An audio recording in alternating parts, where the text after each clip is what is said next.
سب دیکھنے اور سننے والوں کو محبت برا سلام نہ دیں. جرمنی کے حالات دن بدن کافی پریشانی پیدا کر رہے ہیں.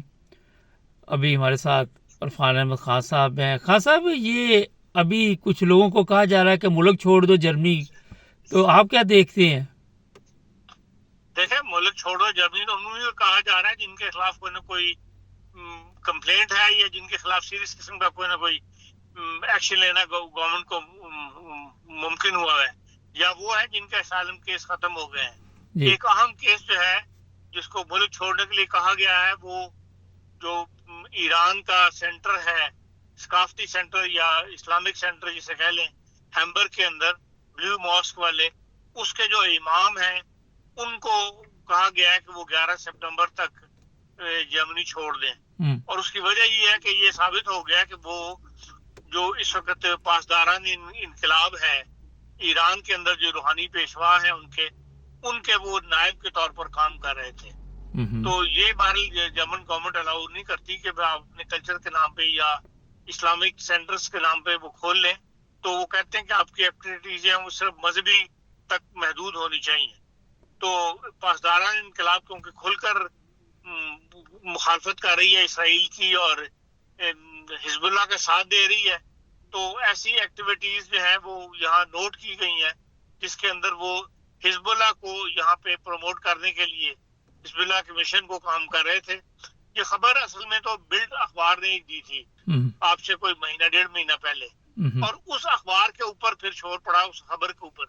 تو پھر گورنمنٹ نے اس کی تصدیق کی، مطلب اس کی انویسٹیگیشن شروع کی.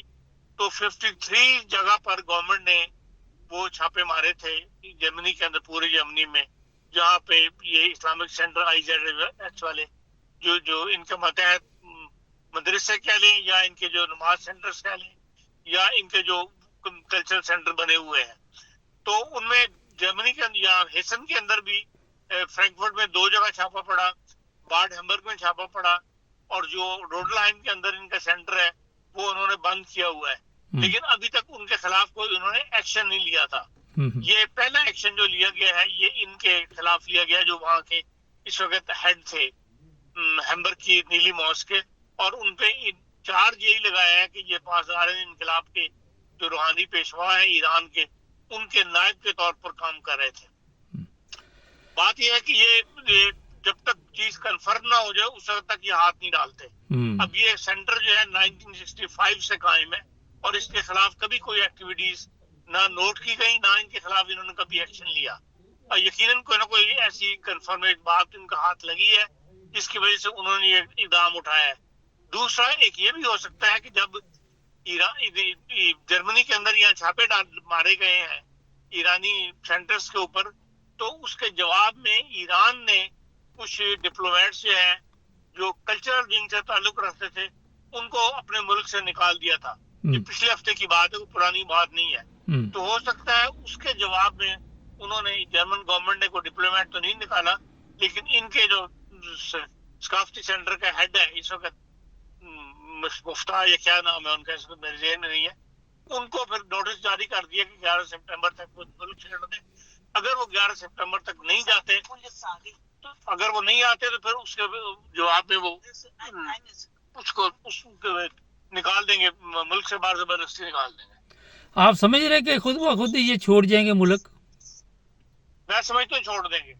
اچھا، تو خان صاحب جب جرمنی کسی کو نہیں رہنے دے گا تو دوسرے ممالک میں کوئی چانسز ہوتے ہیں رہنے کے؟ پھر نہیں ایسی کوئی بات نہیں، جرمنی کسی کو نہیں رہنے دے گا. جرمنی کے اندر کئی ملینز آف مسلمان یہاں پہ رہ رہے ہیں اور سارے امن سے رہ رہے ہیں، سوائے اس کے جو ایسی ایکٹیویٹیز کرتا ہے جو جرمن کے بیسک قانون کے خلاف ہے، یہ اس کے خلاف کسی کو نہیں جانے دیتے، نہ اپنے لوگوں کو جانے دیتے ہیں نہ کسی غیر ملکی کو تو یہاں کے آباد ہوا ہے. اس سال جرمنی کے اندر 75 سال کی منایا جا رہا ہے ان کے بیسک لا کو، بیسک قانون کو، جس کے اوپر انہوں نے اپنا آئین بنایا ہوا ہے. اس کو یہ نہیں کسی کو چھیڑنے دیتے.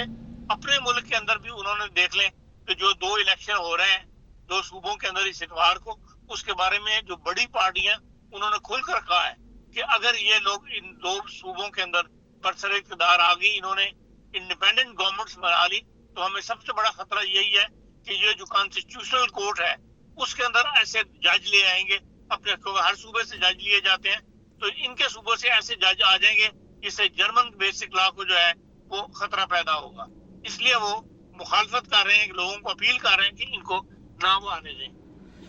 خان صاحب یہ بتائیے کہ یہاں بڑی تعداد میں مسلمان رہتے ہیں, اور میں کل بھی دیکھ رہا تھا, پرسوں بھی دیکھ رہا تھا کہ جو جرمن ہے وہ بھی اب کئی ایسے ہیں جو مسلمانوں کو اچھی نگاہ سے نہیں دیکھ رہے, تو اس طرح کی خبروں سے مسلمان متاثر ہوں گے.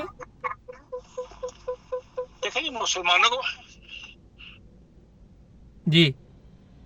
مسلمانوں کو متاثر, دیکھیں اگر آپ پرسکون ہو کے رہیں, اپنا رزق کمائیں, اپنی جو عبادات ہیں وہ کرتے رہیں, تو ان کو جرمن کو کیا ضرورت ہے آپ کو چھیڑے. اچھا, پچھلے دنوں ایک بہت بڑا پروگرام تھا یہاں پہ جماعت احمدیہ کا, کوئی 40-42 ہزار لوگ تھے وہاں پہ, مگر وہاں کی جو خبریں وہ تو بڑی اچھی آ رہی ہیں کہ بڑے پرامن طریقے کے ساتھ یہ لوگوں جو بھی تھے انہوں نے اپنا پروگرام کیا, اور ان کی سوچ بچار اور ہے. آپ سمجھتے ہیں کہ اس سے جو پیغام جائے گا جرمنوں کو وہ ایک اچھا پیغام ہوگا؟ دیکھیں 2 اخباروں کے اندر تو بڑی تفصیلی خبریں آئی ہیں, برلین سائٹوں کے اندر بھی میں نے وہ تفصیل سے خبر پڑھی ہے, سب نے اس کو اپریشیٹ کیا ہے کہ مسلمانوں کے اندر ایسے بھی مطلب موجود ہیں تنظیمیں جو پرامن رہ کے جرمنی کے اندر سپورٹ کر رہی ہیں. جرمنی کے اندر حالات کو جو ہے وہ صرف اپنی عبادات تک محدود رکھتے ہیں, اور اتنی بڑی تعداد میں اکٹھے ہونے کے باوجود کسی قسم کا کوئی دنگا فساد یا کوئی سیاسی نعرہ یا کوئی اسرائیل یا کوئی سیاسی بیانات وغیرہ نہیں دیے جاتے. جس سے تو اگر آپ تمام تنظیمیں, مسلمان تنظیمیں اس قسم کا رویہ اختیار کریں تو میں نہیں سمجھتا کہ کوئی حکومت کو کوئی ان لوگوں کو چھیڑے گی یا کوئی ان کے خلاف اقدام اٹھائے گی. وہاں پر اگر جہاں کی آپ مثال دے رہے ہیں 42 ہزار آدمی میں جمع تھا, وہاں پولیس کے نمائندگان بھی موجود تھے, حکومتی نمائندگان بھی موجود تھے, جو لوکل انتظامیہ ہے وہ ہر چیز کو چیک کر رہی تھی اور ہر لحاظ سے وہ مطمئن تھے. تو کوئی ایسی بات سننے میں نہیں آئی کہ جس کی وجہ سے کوئی ایسا مسئلہ پیدا ہوا ہو کہ جو مسلمان اکٹھے ہوئے اور انہوں نے اتنا ہنگامہ کر دیا.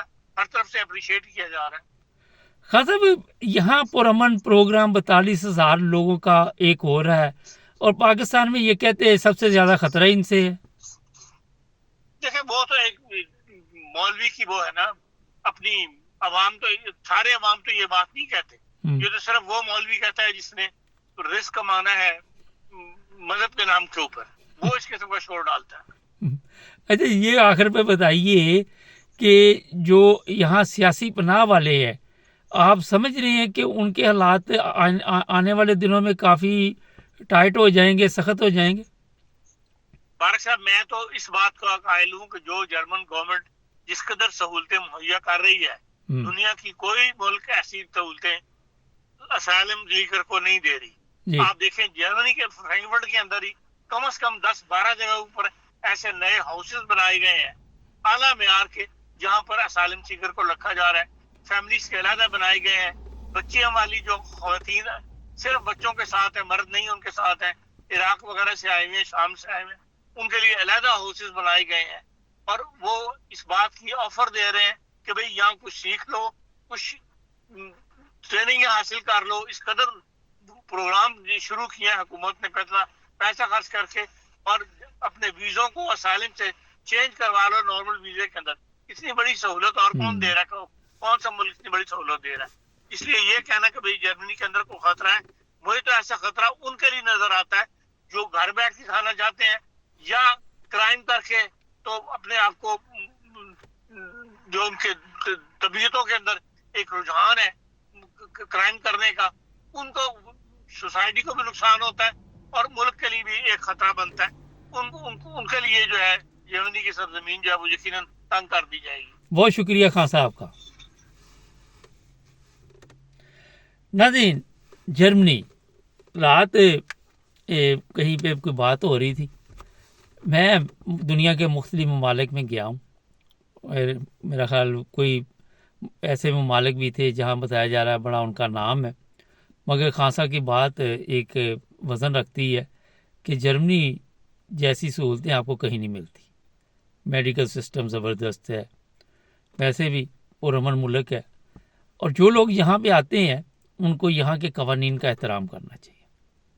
جس طرح خان صاحب نے بتایا کہ ایک محنتی بندہ ہو، اب گھر بیٹھ کے کھانے کی عادت، یہ بھی ایک میرا خیال ہے کہ دوسروں کے لیے مشکلات پیدا کرتی. سارا دن واٹس ایپ پہ لگے رہے، سارا دن فضول ٹائم ضائع کیا، اپنا تو برباد ہوا، اگلے کا بھی کیا. تو محنت کریں. اس ملک میں بہت زیادہ ایسے راستے ہیں جہاں پہ آپ بڑی جلدی ترقی کر سکتے ہیں. جرمنی میں ڈنڈی پروگرام نہ رکھیں، پاکستانی دماغ، تھوڑا سا یورپین دماغ، جرمن دماغ رکھیں، اچھے طریقے کے ساتھ یہاں پہ رہیں تو آپ کو فائدے ہی فائدے. دوسری بات یہ جو خان صاحب سے بات ہو رہی تھی کہ دیکھیں یہ پرامن لوگ ہیں، پرامن طریقے کے ساتھ آپ رہیں. جس طرح ابھی مثال دی گئی کہ 40-42 ہزار لوگ احمدی وہاں پہ اکٹھے تھے اور ان سے کسی کو نقصان نہیں تھا. جرمن اخباروں نے ان کی تعریف کی. جہاں آج کے حالات میں جو مسلمانوں کا ریکارڈ ہے وہ آپ سب کے علم میں ہے، لیکن اس کے باوجود اگر آپ میں کوئی چھائی ہے تو مجبور ہو جاتا ہے، چاہے وہ کتنا بڑا بھی اخبار ہو یا کتنا بڑا بھی ٹی وی چینل ہو، آپ کی تعریف کرنے کے لیے. یہاں پہ جو صحافی ہیں ان میں کچھ نہ کچھ دیانتداری کافی حد تک ہے کہ وہ سچ بولتے ہیں اور پورا تولتے ہیں، ہماری طرح نہیں ہے. تو جناب اگر اتنی بڑی تعداد میں ایک پروگرام کر کے کوئی شکایت نہیں، پولیس کو کسی قسم کا مسئلہ نہیں بنا، تو میرا خیال ہے کہ دوسرے لوگوں کو بھی سبق حاصل کرنا چاہیے، سیکھنا چاہیے. ضروری نہیں کہ آپ احمدی ہوں، آپ اپنے مذہب میں رہ کے بھی پرامن زندگی گزار سکتے ہیں. اور کوئی مذہب بھی فتنہ فساد کی اجازت نہیں دیتا. کوئی بھی آپ چیک کر لیں، کہیں پہ بھی یہ چیزیں نہیں ہیں. تو ان ملکوں میں اگر ہم آئے ہیں تو میرا خیال ہے میں آخر پہ پھر یہی کہوں گا کہ ان لوگوں کا شکریہ بھی ادا کرنا چاہیے اور یہاں پہ آپ کو دیانتداری سے زندگی بھی گزارنی چاہیے. چینل کو سبسکرائب کر لیں، جڑے رہیں ہمارے ساتھ تاکہ اور بھی پروگرام دیکھتے رہیں.